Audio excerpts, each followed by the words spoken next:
할렐루야. 사랑하는 대강의 가족 여러분, 오늘 하루도 하나님의 말씀과 동행하는 삶이 되길 소망합니다. 오늘 함께 나눌 하나님의 말씀은 열왕기하 17장 1절에서 6절 말씀입니다. 유다의 왕 아하스 제22년에 엘라의 아들 호세아가 사마리아에서 이스라엘 왕이 되어 9년간 다스리며 여호와께서 보시기에 악을 행하였으나 다만 그전 이스라엘 여러 왕들과 같이 하지는 아니하였더라.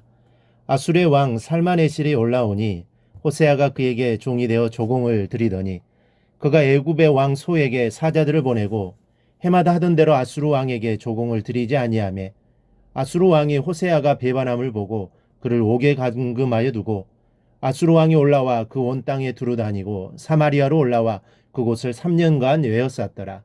호세아 제9년에 아수르 왕이 사마리아를 점령하고 이스라엘 사람을 사로잡아 아수르로 끌어다가 고산 강가에 있는 할라와 하볼과 메대 사람의 여러 고을에 두었더라. 아멘. 오늘의 말씀은 우리에게 너무나 큰 아픔과 실망을 안겨주고 있습니다. 하나님께서 그토록 사랑하셨던 북이스라엘이 멸망하고 있기 때문입니다.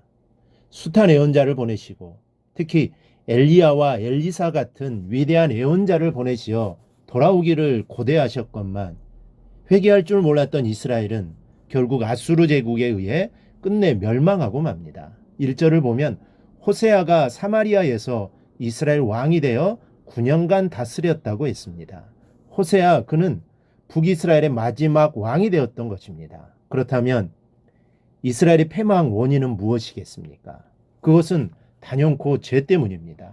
2절에 보면 호세아는 여호와 보시기에 악을 행하였으나 다만 그전 이스라엘의 여러 왕들과 같이 하지는 아니하였더라 했습니다. 호세아가 비운의 왕이 된 것은 전적으로 그 자신에게 원인이 있습니다. 그가 보시기에 여호와 보시기에 악을 행한 베가를 죽이고 왕이 됩니다. 그런데 이것은 그에게 기회였습니다. 하나님은 호세아의 손을 빌어 악한 베가를 처단하셨기 때문입니다. 그러므로 호세아가 여호와 보시기에 정직하게 행하였다면 하나님은 그에게 은혜를 베푸셔서 북이스라엘이 망하는 것을 연기하여 주셨을 것입니다. 마치 사울에게 하나님께서 계속해서 기회를 주셨던 것과 동일합니다.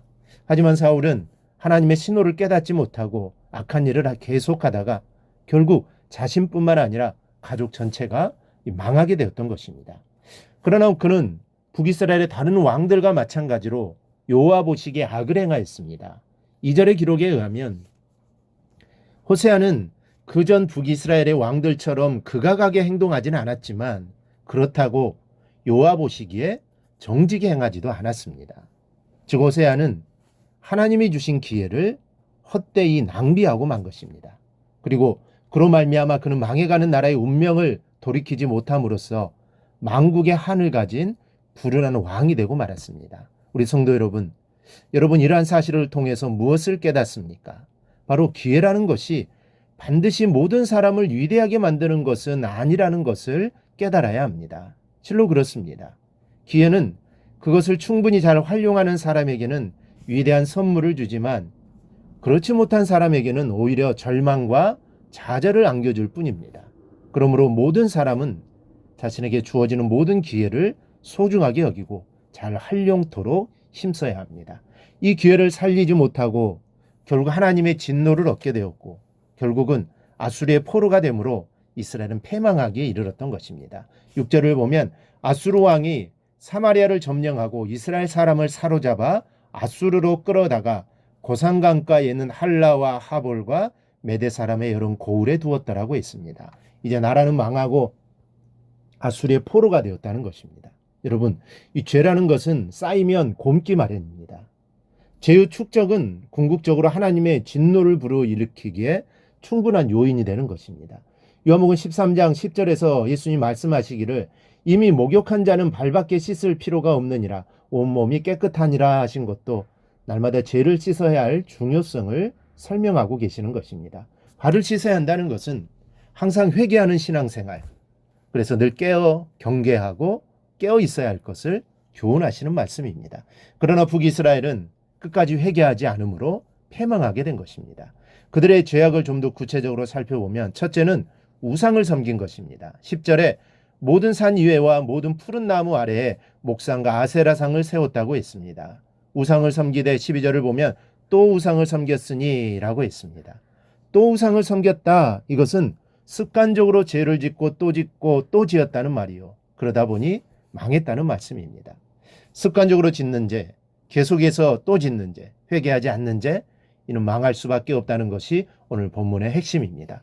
혹시 나에게 습관적으로 짓는 죄가 없는지 돌아보아야 하겠습니다. 오늘 그 죄를 주의 이름으로 털어버리는 여러분이 되시기를 바랍니다. 둘째는 선지자의 메시지를 듣지 아니한 죄입니다. 13절을 보면 여호와께서 각 선지자와 각 선견자를 지정하여 이르시기를 너희는 돌이켜 너희 악한 길에서 떠나라고 하였으나 그들이 듣지 아니하고 그들의 목을 곧게 했다라고 14절에서 이 패망의 원인을 지적하고 있습니다. 이 범죄하는 이스라엘을 살리시기 위해서 하나님 무수한 역사와 수많은 선지자들을 보내셔서 회개를 촉구하셨습니다. 그럼에도 불구하고 백성은 돌이킬 줄을 몰랐고 오히려 그 죄악이 정수리에까지 차고 넘쳤습니다. 17절을 보면 그 죄악이 잔악상이 잘 나타나 있습니다. 또 자기 자녀를 불 가운데로 지나가게 하였다. 불에 태워 우상의 제물로 바쳤다는 말입니다. 또 17절 후반절에는 여호와 보시기에 악을 행하여 그를 경노하게 하였다고 했습니다. 결국 이스라엘이 아수리에 의해 패망한 원인은 회개하라는 선지자의 메시지를 받아들이지 않았던 것과 하나님의 이런 사랑에도 불구하고 끝까지 회개하지 않았기 때문임을 잊지 말아야 합니다. 여러분, 하나님은 오래 참으시는 분이십니다. 하지만 끝까지 회개하지 않는 백성은 결국 망할 수밖에 없다는 사실을 기억하고 오늘 이 시간 나의 죄와 허물을 다시 한번 회개함으로 주의 은총을 한 몸에 안고 기쁨으로 충만하기를 주님의 이름으로 축원합니다. 오늘 묵상한 말씀을 굳게 잡고 삶으로 실천하며 살아내는 대강의 모든 성도들이 되기를 축복합니다.